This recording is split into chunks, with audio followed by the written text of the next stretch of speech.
Hey guys, welcome back to this video. आज की video में हम लोग कवर करने वाले हैं फर्स्ट चैप्टर का क्वेश्चन एंड आंसर। इकोनॉमिक्स का फर्स्ट चैप्टर का व्हाट इज इकोनॉमिक्स का क्वेश्चन आंसर जो है हम लोग सॉल्व करने वाले हैं। फुल चैप्टर का एक्सप्लेनेशन दूसरी वीडियो में है, आप लोग जाके वहाँ पे चेक कर सकते हो। तो स्टार्ट करते हैं। तो यहाँ पे हमारा फर्स्ट क्वेश्चन है। ये जो क्वेश्चन है वो सारे टर्मिनल क्वेश्चन है, इसके आंसर यहाँ पे दिए हुए हैं। आपको इसका पीडीएफ का लिंक आपको डिस्क्रिप्शन में मिल जाएगा, वहाँ से आप डाउनलोड कर सकते हो। तो यहाँ पे फर्स्ट क्वेश्चन पूछा है, what is science of scarcity and choice explain. तो साइंस ऑफ स्कैरसिटी क्या है ये पूछा है। इसका मैंने एक्सप्लेनेशन पूरी वीडियो में आपको किया था, यहाँ पे सिर्फ हम लोग आंसर एक्सप्लेन करने वाला हूँ। The economic is considered as science of wealth, welfare, scarcity and choice etcetera. ये हम लोग पढ़ चुके हैं कि इकोनॉमिक्स को साइंस ऑफ वेल्थ भी बोला गया है, वेलफेयर भी बोला गया है, स्कैरसिटी भी बोला गया है, चॉइस भी बोला गया है। The resources available are decreasing with time and soon the people will experience scarcity of resources। मतलब एक टाइम था जहाँ जब हमारे पास बहुत सारे कॉपर्स थे। लेकिन आते आते आते आते आज के टाइम हमारे पास बहुत लिमिटेड रिसोर्सेज बचे। ऐसे बहुत सारी चीज़ें होंगी जो बहुत पहले, आज से 50 साल पहले, 60 साल पहले बहुत ज़्यादा थी, बट आज के टाइम पे बहुत कम है। एक तरह से आप बोल सकते हो कि अगर मुझे एग्जाम्पल लेना हो किसी चीज़ का जो पहले बहुत ज़्यादा थी, अभी बहुत कम है, जैसे गोल्ड स्टोरेज बोल सकते हो आप। गोल्ड हमारे पास बहुत ज़्यादा था, आज के टाइम पे उतना नहीं है हमारे पास। या और भी बहुत सारी चीज़ें होंगी। तो उस तरीके का यहाँ पे एग्जांपल है कि टाइम था हमारे पास बहुत सारे रिसोर्सेस अवेलेबल थे, लेकिन आज के टाइम पे नहीं है, हम लोग दूसरे देशों से मंगा रहे हैं। The scarcity of any particular resources can be avoided by using the abundant alternative resources। अभी यहाँ पे बोला है जैसे कि जो रिसोर्सेस हमारे पास अवेलेबल है, अगर वो कम है तो हम लोग ऐसा भी कर सकते हैं कि हम लोग अल्टरनेटिव रिसोर्सेस का उपयोग कर सकते हैं। तो जैसे कोई प्रोडक्ट है, जैसे कोई रिसोर्सेस है हमारे पास जो कि बहुत ही लिमिटेड है, तो उसके बदला हम लोग कोई और चीज़ें यूज़ कर सकते हैं। अगर किसी प्रोडक्ट की हम लोग एग्जांपल लें, किसी प्रोडक्ट का जिसका हम लोग अल्टरनेटिव यूज़ कर सके, तो ऐसे कौन सा प्रोडक्ट हम लोग बोल सकते हैं।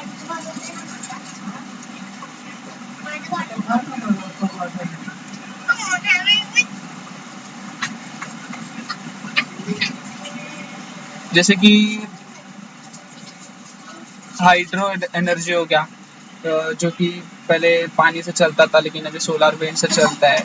तो ऐसे और भी चीज़ें होंगी और वो मैं एग्जाम्पल आपके लिए निकाल रहा हूँ।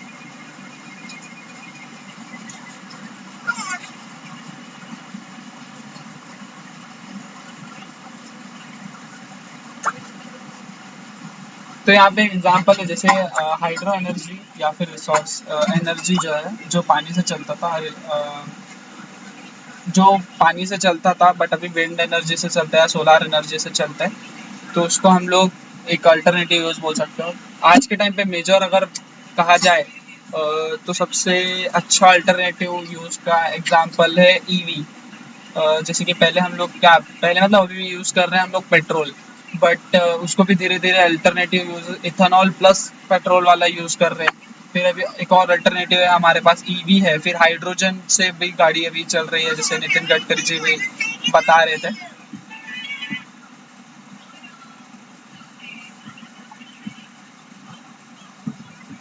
तो ऐसे हमारे पास और भी चीज़ें हैं जिसका हम लोग अभी अल्टरनेटिव सोल्यूशन ढूंढ रहे हैं। जैसे पहले रोड हमारे डांबर के बन रहे थे, अभी कॉन्क्रीट के रोड्स हम लोग बना रहे हैं। तो वैसे हमारे पास अल्टरनेटिव यूजेस हम लोग बहुत सारे प्रोडक्ट में कर रहे हैं already. Since the economy of the country also depends on the availability of the resources and also using alternative resources, the economic is a science of scarcity and choice।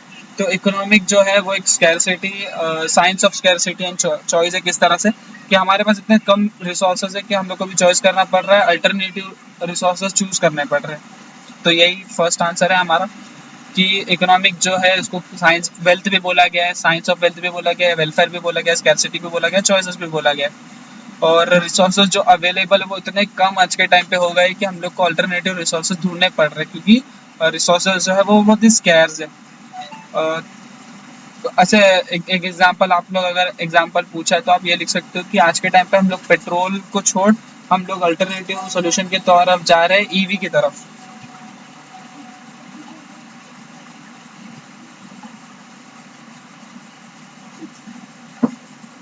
फिर second question पूछा है what does the wealth definition of economics differ from welfare definition of economics. तो wealth definition किस तरह से अलग है welfare definition से पूछा है।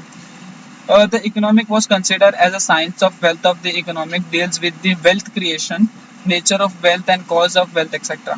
तो जो वेल्थ का डेफिनेशन है साइंस ऑफ वेल्थ उसके अंदर बोला गया कि वेल्थ क्रिएशन कैसे करें, नेचर क्या है वेल्थ का, कॉज क्या हो सकता है वेल्थ का etcetera. Generally the economic of the study economic study of business and many other phenomena which are included in the wealth related thoughts, वो सब कुछ वेल्थ के डेफिनेशन में कंसिडर होता है।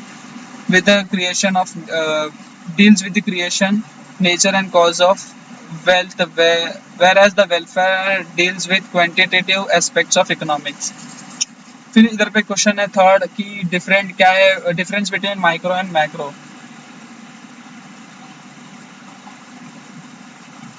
तो यहाँ पे पूछा है कि difference between micro and macro economics. तो माइक्रो इकोनॉमिक्स का मतलब होता है इंडिविजुअल लेवल पे स्टडी करना, माइक्रो मतलब होता है स्मॉल, और मैक्रो इकोनॉमिक्स का मतलब होता है लार्ज लेवल पे स्टडी करना।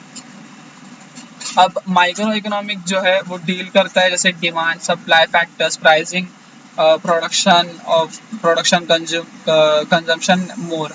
तो यहाँ पे आप लोग उसका देख सकते हो एग्जांपल, मैंने यहाँ पे कुछ लिखा है।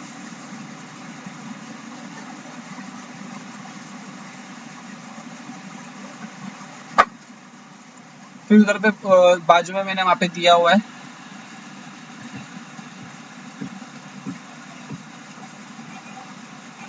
यहाँ पे मैंने दिया हुआ है कि माइक्रो इकोनॉमिक्स किस चीज से, micro economic deals with various issue like national income distribution, employment, money and more.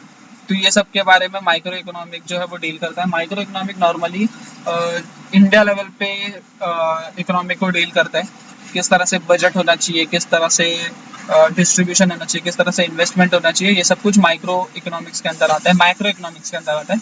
और माइक्रो इकोनॉमिक्स के अंदर हम लोग घर के अंदर जो बजट बनाते हैं, एक इंडिविजुअल लेवल पे बायर क्या प्राइस पे सेल करना चाहता है, सेलर क्या किस चीज पे सेल करना चाहता है, वो सब कुछ माइक्रो इकोनॉमिक के अंदर आता है। तो यहाँ पे बोला the micro economic is the study of a small level economy and micro economic is the study of large level economy.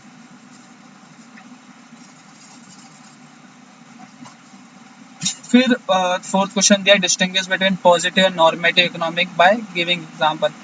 तो positive statement refers to the fact that happens with the normative statement refers to the judgment of or the opinion about event।